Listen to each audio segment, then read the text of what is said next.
Namaste, Namaskaram, Vanakkam, Namo Namaha, Jai Ganesh. Visit our website at classicalyoga.org. Religion and spirituality, and we'll touch on Hinduism and yoga. We've all heard the cliche, I am spiritual but not religious. Living in a body in the material world, this is impossible. The meaning of the English words spirit, spiritual, and even soul, if you will, refer to that which is incorporeal. Corp is the body, incorporeal is not the body. Therefore, no body can be spiritual. In former podcasts, we've talked about the Sanskrit Hindu word atmana, which carries a very similar meaning, atmana, not mind. So we define our inner essence, the soul, the spirit, if you will, as not the mind, and of course not the body, and not the emotions. And thank goodness for this. So how does one realize their atmana, or their soul, or their spirit within, their inner essence? This is precisely where religion steps in. Religion comes from the Latin root religio, or relegare, which means to link back. And the implication is to the spirit, or things spiritual, if you will. This is very similar to the meaning of the Sanskrit Hindu word yoga, which comes from the Sanskrit root yuj, meaning to yoke, to one's atmana. Yuj atman brahman cha is the definition of yoga. Even before the word yoga was used in the Vedas, we find the word yajna, which translates into sacrifice, and sacrifice translates into sacred doing. So the various synonyms for yoga are yajna, yajnasya, yuj, yog, yoga, yoge, yogaha. Religion is also about moral, ethical rules and various rituals. If the goal is to link, religio, or to yoke, yoga, to one's spirit, or atmana, respectively, how does one arrive at this ultimate destination? Again, this is precisely where religion comes into play, its rules, regulations, and rituals. If we liken spiritual realization to the top of a mountain, the path are the rules, rituals, the sacred doing that leads one to the summit. The various mountain paths could represent the various specific religions of the world.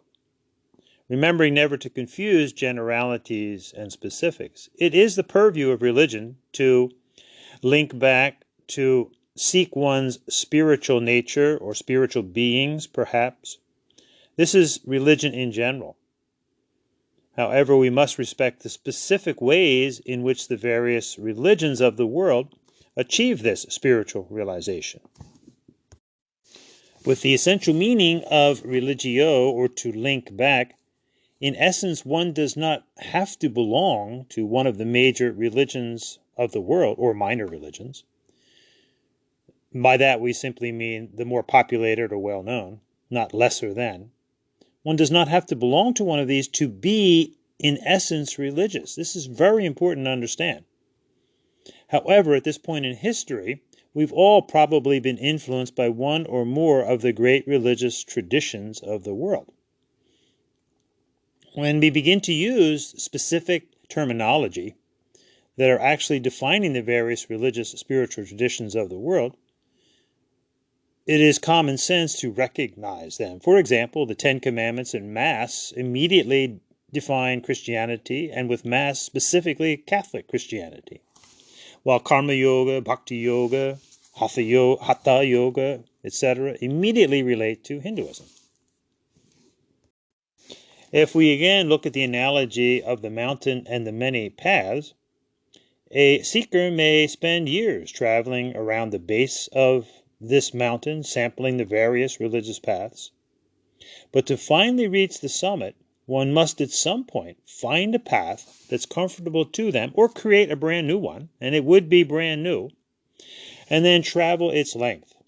Certainly this complete experience would be vital before one could ever hope to be a teacher or lead someone up that specific path. Another cliche that many use is, I don't believe in organized religion. Therefore, we believe in disorganized religion. Religion is about organization. And in reality, when as few as two people get together and begin discussing, quote, things spiritual, unquote, we have the beginning of a religious organization. This is natural. As the number of, quote, spiritual or religious friends increases, so do the rules. No smoking, take off your shoes, let's meet at 8 o'clock, for example. This is not only inevitable, but also practical and makes perfect sense.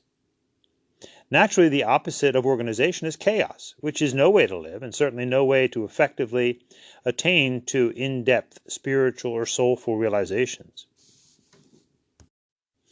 The tendency to try and create a so-called spiritual but not religious organization, or a, quote, universal spirituality, unquote, while paradoxically using specific terminology of an established religious tradition, one or more, becomes naive at best. The many great religions of the world are made up of individuals, some good, some bad, obviously. But please don't fall for the cliche that religion is responsible for most of the world's wars. A deeper research will reveal that less than 10% of the world's wars have had religious motivations. Naturally, the teachers of these religions come from among those whose interest and experience is keen and matured. Of course, throughout history, there's been violence in the name of religion because religions are made up of people. To many, this has given religion a bad connotation. However, given that religion is nothing without those who follow that particular path, we understand the problem. As fallible human beings, we do good and bad, period. Realizing this, it is really not wise to throw the baby out with the bathwater. For example, in various societal organizations such as police, educators, politics, a mature individual realizes there will be a certain amount of corruption that happens. This realization, however, does not elicit an emotional response to try and destroy these necessary institutions. The solution is obviously to simply get rid of the, quote, bad apples, unquote. Interestingly, however, many react in just that way when it comes to religion. When it is discovered that there is something or someone that is corrupt, the outcry is to destroy all religion. This is not only naive, but self-defeating. Relative harmony will come through the respect of the many religions, not through the naive and sometimes violent attempts to eradicate all religion and the effort to make a one religion for all. Unity through diversity is the key. However, this is not unity through sameness, which is fundamentalism, nor is it a unity through blindness, which is New Age universalism. Today's yoga falls into the latter category. This attitude of, quote, I am following the universal spiritual path, unquote, is found in so-called yoga zealots who naively assert, quote, yoga is not a religion, but the universal spirituality, end quote. And in those Christians who believe, quote, Christianity is not a religion, but the universal way, or often they'll say it is a relationship. The Hare Krishna cult, which sprung off of Hinduism, often assert that they are not a religion, but represent the universal spirituality. All, in this case, is a reflection of the, quote, reality, unquote, of Krishna. Devotees of the late Sai Baba claimed the same universal spirituality, etc., etc. Will the real universal spirituality please stand up? This extreme of the fundamentalist universalist is the opposite of the pure fundamentalist who claims to have the God and the book. So again, will the real one God and one book please stand up? It is a common, conscious or unconscious, quote, tactic, unquote, to attempt to create a so-called universal spiritual path. The short history of yoga in America is a vivid example of this, with so many cult leaders that have disappeared and left in their wake tremendous scandals, financial and sexual. This attempt seems to be tempting and draws in the crowds of the innocent. Of course, the, quote, theology, unquote, of the group is almost always made up from existing religious traditions, in this case, Hinduism. The group soon formulates its own rules and rituals, regulations, bingo, religion. And most often the leader becomes the focal point, even wearing his or her picture around their chains or malas. They are quick to denounce all other religions, though they freely, quote, borrow, unquote, from them. This scenario is clearly visible in the unethical modern yoga movement, which is nothing short of the violation of the established religious path of Hindu Dharma. The least bit of research will uncover the fact that the Sanskrit Hindu word yoga is all about the Hindu Dharma, Hinduism, the Hindu religion. Hindu Dharma gave birth to the Buddhist, Jain, and Sikh religions. Therefore, yogic disciplines are also found within those offshoots of Hinduism. But these yoga disciplines are specific to these four sects, if you will, or four aspects of Hinduism. The three sects in Hinduism as the original Dharma. For example, one does not go into a Christian church and greet them with Namaste, and then proceed to do puja, chant to Ganesha, chant Om, sit in lotus position on their yoga mat, and meditate. Of course, these are all specific aspects to the Hindu yogic path. To not understand and respect these facts is to be uninformed at best. It is mind-boggling that all of this Sanskrit terminology is thrown around, and yet few realize that this is all about the Hindu yoga dharma, Hinduism, the Hindu religion. Many are, of course, extremely naive, but there are others who are actively making a concerted effort to completely divorce the various aspects of what is Hindu yoga from the Hindu dharma. Of course, there is the old saying, there are no bad students, just bad teachers. Unfortunately, many naive Hindu teachers who would really eschew the word Hindu have presented the various teachings of yoga in a misunderstood, quote, universal, unquote, way. Thus, the illusion is perpetuated. In some ways, this is understandable. When one is only exposed to a specific religious tradition, it's easy to falsely assume that all else is nothing but a reflection of one's own tradition, thereby creating a, quote, universal spiritual tradition illusion, unquote.